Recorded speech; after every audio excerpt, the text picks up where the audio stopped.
I do not like this book. It doesn't mean it's not a good book. It doesn't mean that I'm not glad that I read it. I am. It actually was a bad way to put it. I do like how good the book is. But I am uncomfortable with learning even more deeply how deep the race divide is and what in the world to do about it. So this book is not an easy book.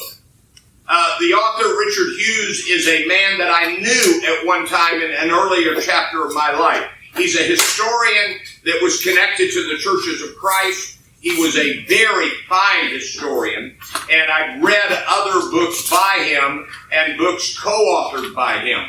And I'm a fan of his, and he is a legitimately respected historian.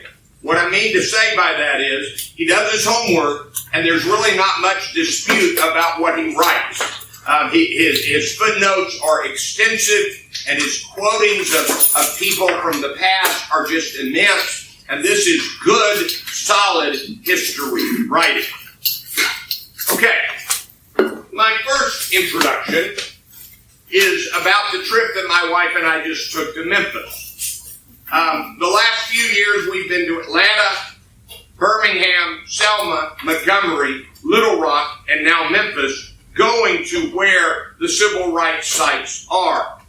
And in Memphis, we went to the Mason Temple, which is the headquarters of the Church of God in Christ. But on April 3rd, 1968, Martin Luther King Jr. delivered a speech called "I've Been to the Mountaintop" in that room. And he died the next day on the balcony of the Lorraine Motel. We went to the Civil Rights Museum at the Lorraine Motel, but it's not really a tourist site. But I knew about this place and I wanted to go see it. If you want to see pictures, I've got them. But we went to see the auditorium, the large auditorium, where Dr. King gave his last speech the night before he died. Is there anybody in the room who's been to Memphis and you've been to the Pink Palace? Okay. We did the normal tourist things. In case you're not aware, there has been no good music in America since Elvis Presley. So we did a serious Elvis Presley tour. But we went into the Pink Palace.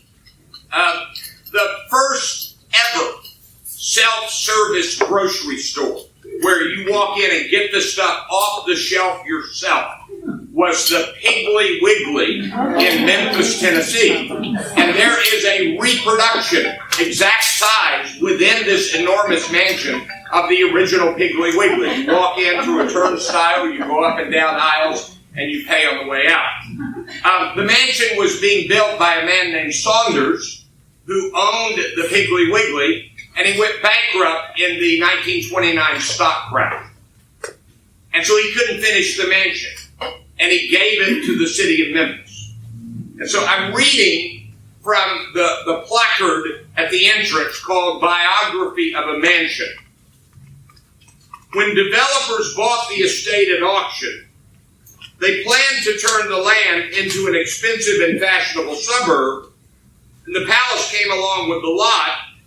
The new owners deeded the building to the city of Memphis in 1926, and we actually went bankrupt before the 29 crash, stipulating that it become, quote, a conservatory, art gallery, museum of art or natural history, used wholly and exclusively for public uses for the benefit of persons of the Caucasian race. Now, number one, that's not a surprise. And number two, that's just a public building with museums and displays that African Americans could not go to. They finally could in the mid-60s when the laws changed. Okay, that's introduction number one. Introduction number two. Take your hand out and look at the back. And this will mean nothing to anybody, but I'm going to tell you the story. At the bottom it says the African American voices. And everybody in this list is someone that he quoted from or visited with or interviewed in preparation of this book. So I want you to circle a name on the 5th line down on the far right, and the name is Hubert G. Locke. Circle the name Hubert Locke. And I'm going to tell you a story. I read the name of the book and I just started laughing and I went and told my wife. In 1973, I was 22 years old. Abilene, I was a minister in the Church of Christ. I was a youth minister. And Abilene Christian College, now Abilene Christian University, had an event called the Preachers Forum. And it was something they'd never done before. They had 2 different preachers debate each other on an issue. So they did, should you drink alcohol? Should you accept divorced people? They had a session on racism. And one of the speakers was Hubert Locke, an African-American minister from Detroit. This Hubert Locke. And somewhere in passing, he mentioned that his church had dances for their teenagers. Now, I got to try to figure out how to tell you this. Dancing in a Church of Christ in 1973 was a shocking comment. And so in the question and answer session afterwards, some minister from Texas raised his hand and said, Mr. Locke, I don't think he even called me Brother Locke. Everybody else was brother. He said, Mr. Locke, are you implying that there's nothing sinful about the modern dance? And Hubert Locke said, sinful? The modern dance? Lordy no. And I think that was the day that Abilene Christian burned to the ground. That is a true story, and I have never forgotten it, and I hadn't thought about Hubert Locke for, 40 years. So that's been fun. Okay. Now, I think we need to do for this book, turn to the inside back page. The name of the book is Myths America Lives By. Myths America Lives By. White Supremacy and the Stories That Give Us Meaning. And I had to decide exactly how to do this synopsis. And so what I'm going to do is I'll just read the first portion of this page and we'll talk about it a bit.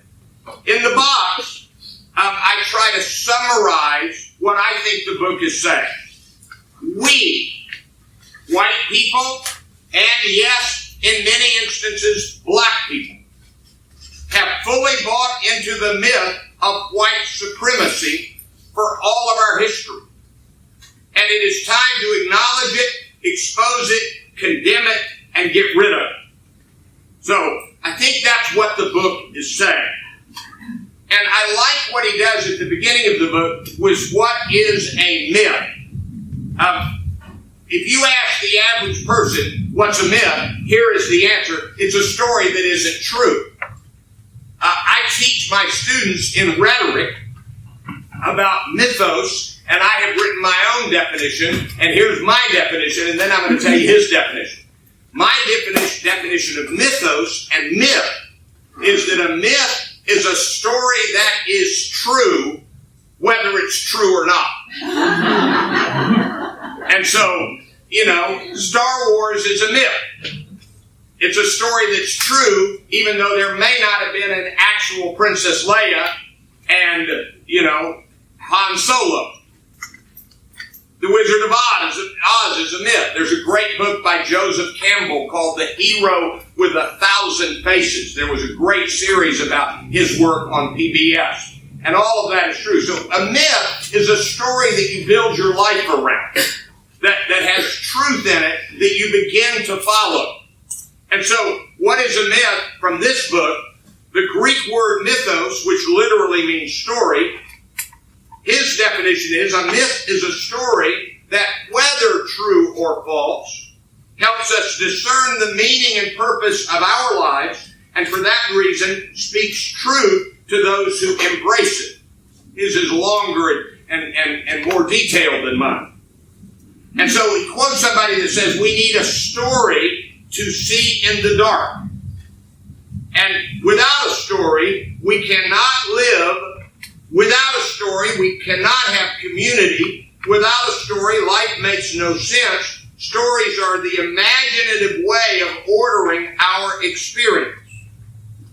And so I want you to write a sentence down right above this. And it is a sentence from April 3rd, 1968, in the I've Been to the Mountaintop speech, the night before he died, the last speech Dr. King gave, and here is the sentence. All we're saying to America is that you be true to what you say on paper. All we're saying to America is that you be true to what you say on paper. That's the American myth. That this is the land where we hold these truths to be self-evident, that all men are created equal. And that is quoted multiple times in this book. And then it is demonstrated that we haven't lived up to it. So Dr. King said, live up to the story, live up to the myth. It is a story that isn't true, but it should be true. So that's the idea of mythos. Now, I'm going to read you the next section, and this book actually had a first edition, and it did not have white supremacy in the subtitle, and it did not have a chapter on white supremacy. And so these were the 5 chapters in the first edition. They're still in this book, but these were the only 5 sections in the first edition. Here are the 5 myths. The myth of the chosen nation. And I don't know if I've ever said this. When you see something in italics, even in this section of the handout, it's a direct excerpt from the book. So, this is from the book. The myth of the chosen nation. The notion that God Almighty chose the United States for a special mission in the world. Next, the myth of nature's nation. The conviction that American ideals and institutions are rooted in the natural order. That is, in God's own intentions, first revealed at the dawn of creation. And so the idea is that nature itself says America is the chosen nation. That's the idea. The third myth, the myth of the millennial nation. The notion that the United States, building on that natural order, will usher in a final golden age for all humankind. Now, let me pause here a minute. Is there anybody in the room who recognizes these terms? Premillennials, post-millennials, amillennials. If you're a good Baptist, you're a premillennial. If you're a good Church of Christ person, you're an amillennialist. And if you're Randy Mayu, you're an I don't care which millennial. I can tell you a story about that. So anyway, the idea was that there's going to be this golden age, 1,000 years of peace, the millennium. And so that's the idea. And that was very much part of what shaped the United States. The next myth is the myth of the Christian nation. The claim that America is a Christian nation consistently guided by Christian values. And so if you want to go ahead and put a star beside this one, and this is what this book says. What a bunch of hogwash. How could this nation have claimed to have been Christian and treated black people the way it did? That's what this book says. And then last of all, the myth of the innocent nation. And he's got an entire book that is a great book that you would understand better if you had Church of Christ background. It's called The Illusion of Innocence. And it's a terrific book. And what it says is, the Church of Christ claims that churches abandon the ways of God, and we have restored the church to what God intended. We have gone back to the innocent beginning. And he called the book The Illusion of Innocence. That's an illusion. And so that's a very good book. You sort of have to have that kind of background. And so the myth of the innocent nation, the conviction that while other nations may have blood on their hands, the nobility of the American cause always redeems the nation and renders it innocent. It's kind of saying, if there is a God, and if God wanted a nation, then America is what God would have wanted. It's the innocent, God-loving, God-fearing nation. So now, notice the next section. The overarching myth. The myth of white supremacy. So he tells the story near the beginning of a book of giving a lecture on these 5 myths. And an African-American scholar kind of patted his knee afterwards and said, that was very good, but he said, you left out the most significant myth. And Richard Hughes said, really? What? And he said, the myth of white supremacy. And Hughes wrote in the book, he said, my first reaction was, no, that's not the big myth. This man was saying, that's the big myth. But he thought about it, and he read about it, and he studied it as a good historian, and he concluded, yep, that's the big kahuna. That's the big myth. So I'm now back reading from the sheet. The fundamental argument of this book, I like it when an author tells you that. The fundamental argument of this book is twofold. First, that the myth of white supremacy is the primal American myth that informs all the others. And second, that one of the chief functions of the other 5 myths is to protect and obscure the myth of white supremacy, to hide it from our awareness, and to assure us that we remain innocent after all. Now, if you read through this book, you will discover that the champions of equality were white supremacy. And so I've got one little paragraph here from the book. Many of the founders, including Thomas Jefferson and George Washington, owned slaves. And Jefferson, the man who penned the Declaration's immortal words, we hold these truths to be self-evident, that all men are created equal, also believed that, and these are his words, Jefferson's words, that blacks were inferior to whites in the endowments both of body and mind. And Lincoln and many, many other heroes of equality believed in white supremacy. Abraham Lincoln basically said, white people are superior to black people, we just shouldn't use that as an excuse to keep them as slaves. That's basically what Lincoln said. Now, you already know my discomfort in presenting this book. I'm a white guy. And Richard Hughes is a white man. And I think I'll read the quote, it's in this list. He says, I have never had anything bad happen to me, Richard Hughes said, because of the color of my skin. He said, I've had other things bad happen to me, but not because of the color of my skin. And I'm in a little bit of fear, so I want to ask forgiveness in advance if I slip. I do not want to use the word white supremacy, because I don't believe it's a good phrase. I want to use the phrase, the myth of white supremacy. So if I slip at some point and say white supremacy, it's an accident, because I believe that it is an evil, and I apologize in advance.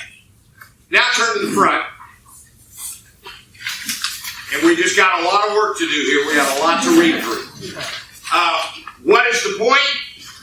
The myth of white supremacy permeates all of American culture and society, yesterday, today, and will it continue? I left that blank.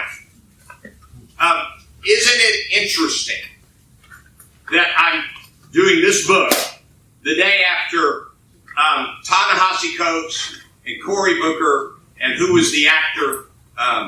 Danny Glover testified in front of the House yesterday about reparations. And I got to tell you, anybody who says reparations are wrong owes it to the discussion to read Ta-Nehisi Coates' award-winning essay, The Case for Reparations. It's in the Atlantic. It's not a short read. It's a book-length essay, multiple chapters. But it is brilliant. And if you read that and then you study the birth and growth of Hamilton Park in Dallas, you begin to see that the argument for reparations is multi-decade and multifaceted. So that was a good set of timing for this. All right.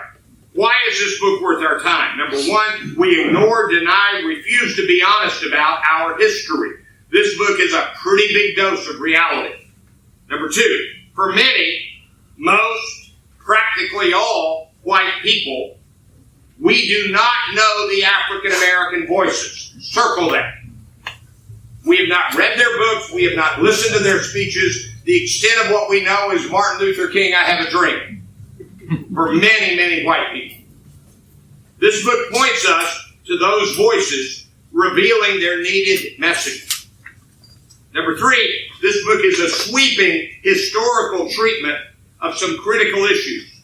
It is founded on solid historical research. In other words, this is a book very much worth paying attention to. Okay, I'm not going to read all of the highlights that I included in this handout. Always I have many more. But notice 1 through 8 is from Robert Bellah, who I think wrote the book The Habits of the Heart.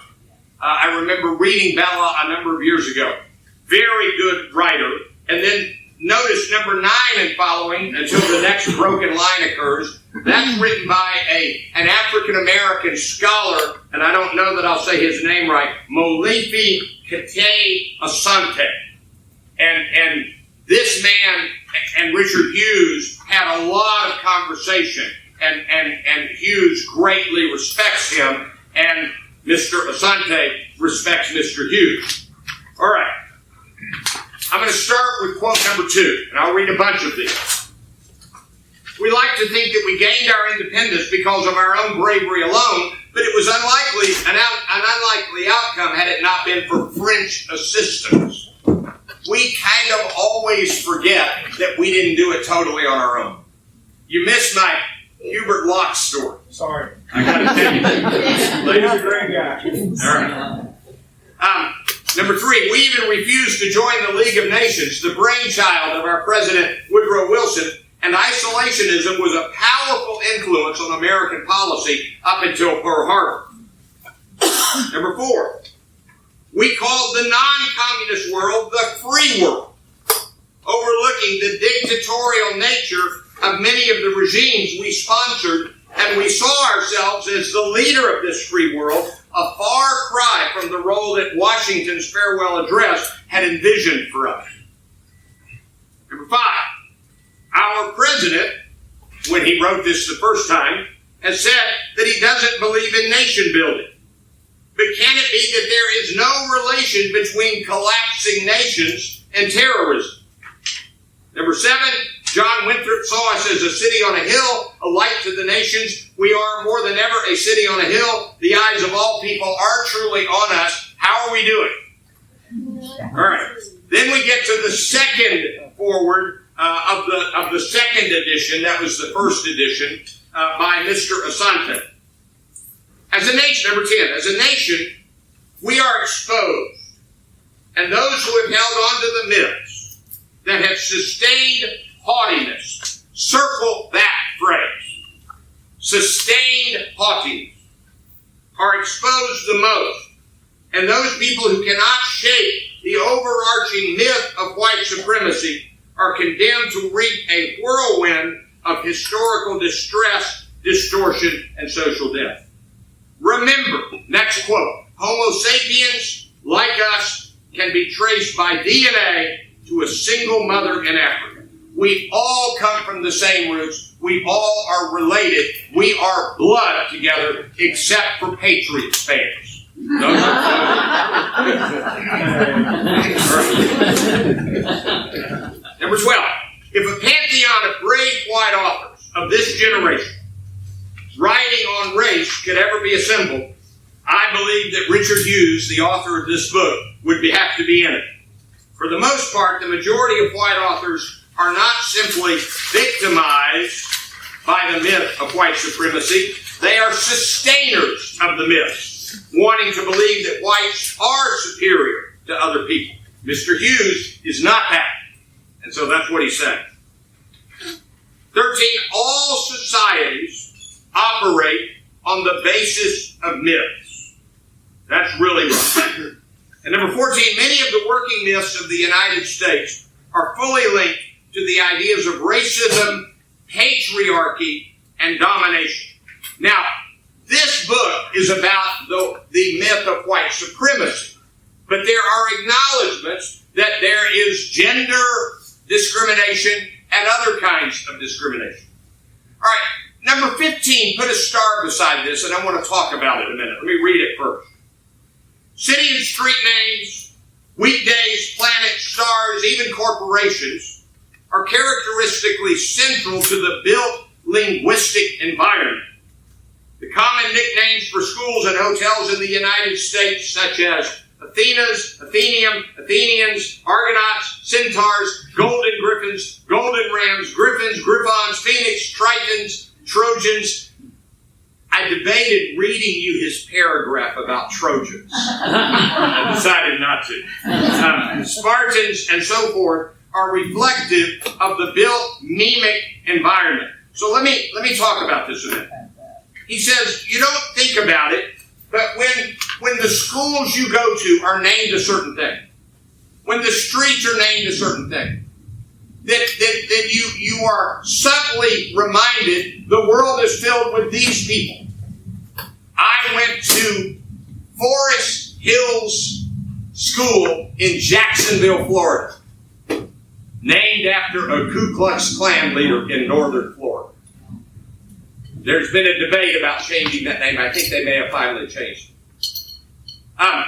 You remember the famous photograph? This is the greatest photograph I've ever seen. Barack Obama is bending over, and a little boy in a white dress shirt and a tie, African-American boy, is feeling his hair. And put that with the photograph, if you didn't see it, of the little girl staring at Michelle Obama's official portrait. And what those little black boys and black girls are seeing, that the president and the first lady can be like me. Wow. Okay. Number 16, how to educate readers so that they are comfortable with other memes or myths from other cultures is the challenge of Richard Hughes' audience. That's the end of the second foreword. Everything else is from Hughes' writing himself, and you're going to see that I did nearly every quote dealing with the white supremacy myth, not the other myths. So I wanted us to tackle that one. All right, I'm going to read fast and just get ready to follow along. Number 17. Imagine if Reconstruction had actually honored the citizenship of 4 million free people, provided the education, political autonomy, and economic wherewithal warranted by their and their ancestors' hundreds of years of free labor. Imagine the educational prowess our population might now boast. Number 19. We are democratic. We believe in equality. We believe in opportunity.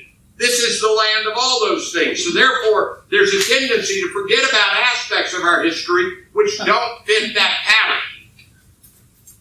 And so the line that a professor said to Hughes, number 20, Professor, you left out the most important of all the American myths, and what that might that be? The myth of white supremacy. All right. Number 24. When we speak in this book of white supremacy, we are not speaking, put a star beside this one. We are not speaking about white nationalist groups that proclaim white supremacy from the rooftops.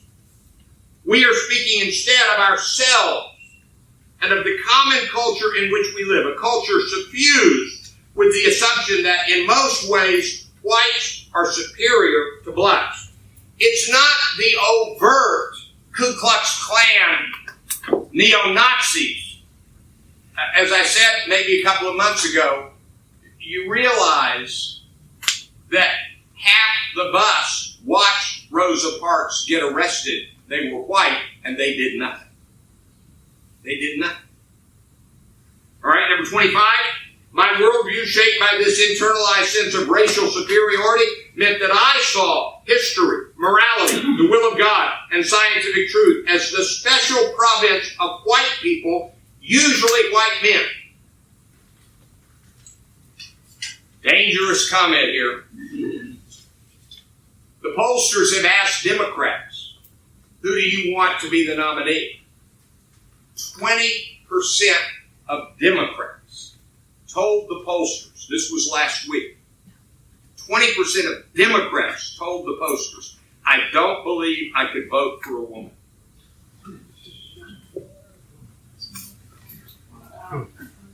Okay. Number 28 was an old line that was probably spoken in many places. It's a quote from an African American. He said, this is the way it was. If you're white, you're right. If you're brown, stick around. If you're black, get back. Number 30. W.E.B. Du Bois. One ever feels his two-ness. An American, a Negro, two souls, two thoughts, two unreconciled strivings, two warring ideals in one dark body. All right? Turn to number 34 on page 3. What should we make of the fact that most blacks perceive the myth of white supremacy with startling clarity and view it as pervasive in American life, while most white Americans imagine that white supremacy is confined to the radical fringes of American culture? So James Noel was right. That's the professor that talked to him, that the myth of white supremacy is the primal myth in American life and history. And that to tell this story in any other way would be to speak untruth. All right. Number 39 is Lincoln's white supremacy quote. There's a physical difference between the white and black races, which I believe will forever forbid the two races living together on terms of social and political equality. And inasmuch as they cannot so live, while they do remain together, there must be in the position of superior and inferior.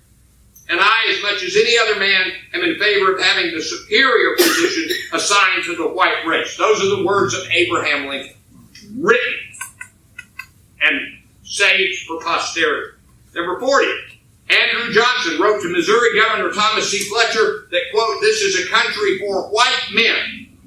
And by God, as long as I am president, it shall be a government for white men. Now, I don't have time to tell you all of the accounts in the book about the Supreme Court decisions that were separate but equal, that were certainly not equal. And we could talk about the 3/5 of a human being, and we could talk about the horrible slaughter of African Americans in Oklahoma and the lynchings. I may have time to read that one. All right. 42. So Reconstruction comes along and things are better. But Reconstruction only intensified the determination of Southern whites to keep the formerly enslaved people in their place, which for many whites meant utter subservience and abject poverty. Slaves in everything but name, as W.E.B. Du Bois put it. Tomorrow I'm doing a synopsis of the book Evicted, which won the Pulitzer. I did it in this room, and I'm doing it at the Downtown Dallas Library for the Metro Dallas Homeless Alliance. And I re-looked at the statistics. Pretty simple. White people in Dallas County are doing fine. Black people in Dallas County and many Hispanic people, the poverty level has gotten. So that's the reality. Okay? Number 43, Obama suffered during his first year in office a 400% increase in death threats compared to George W. Bush. Number 45, what we witness in all these episodes is a common pattern in American life. This is really a profound statement. Follow along here. Every time blacks have made notable gains, white rage recurs in American history. For every action of African American advancement, there's a reaction, a backlash. The trigger is always black advancement. It is blackness with ambition, with drive, with purpose, with aspirations, and with demands for full and equal citizenship. White rage doesn't have to wear sheets, burn crosses, or take to the streets. Working the halls of power, it can achieve its ends far more effectively and far more destructively. Number 46, systemic racism is far from eradicated. Prejudice against blacks still runs deep in American life, and whites in this country have resisted, and often successfully resisted, every major gain that blacks have made over the course of American history. I'm almost out of time. Turn to page 5 and look at quote number 61. This is quite a paragraph. In his 1895 book, Why is the Negro Lynched?, the great abolitionist Frederick Douglass asked how the nation could solve its racial dilemma. It cannot be solved by keeping the Negro poor, degraded, ignorant, and half-starved. It cannot be solved by keeping back the wages of the laborer by fraud. It cannot be done by ballot box stuffing, by falsifying election returns, or by confusing the Negro voter by cunning devices. It cannot be done by repealing all federal laws enacted to secure honest elections. How then could it be done? Let the white people of the North and South conquer their prejudices. Let them give up the idea that they can be free while making the Negro a slave. Let the nation try justice, and the problem will be solved. That's terrific. So, look at number 65 to think about the exhaustion of a lifetime spent trying to change things. By 1961, when W.E.B. Du Bois was 93 years old, he was thoroughly discouraged over America's failure to implement the promise of the American Creed for African Americans. He therefore joined the American Communist Party and moved to Ghana. Okay, turn to page 6. I did present in this room the new Jim Crow, which is kind of the big book of the last 2 or 3 years by Michelle Alexander, number 76. Michelle Alexander has described the backlash against the freedom movement of the 1960s as the new Jim Crow, an effort to incarcerate black people through a massive war on drugs launched by Reagan's administration in 1982. The most important phrase in Alexander's last question is this: denied access to the mainstream economy. The new Jim Crow, coupled with the vast and privatized prison industrial complex, has served and continues to serve to lock young blacks out of America's capitalist system. Michelle Alexander confessed that she came quite reluctantly to the conclusion she presented in her book. 10 years ago, she writes, I would have argued strenuously against the central claim here, namely that something akin to a racial caste system currently exists in the United States. I strongly encourage you to read the rest of the highlighted passage. Now turn to page 8, and I've got 5 lessons and takeaways. Number 1, let's start here. A white person cannot know what it is to be black in America. I can't know it, and no white person can. Number 2, no, let's start here. The mistreatment of black people in this country, based on the view of black people that flows from the myth of white supremacy, has been horrific, systemically, from then to now. Number 3, one thing we all could do would be to read more of the African American voices. Read their words in their books and their speeches and their writings.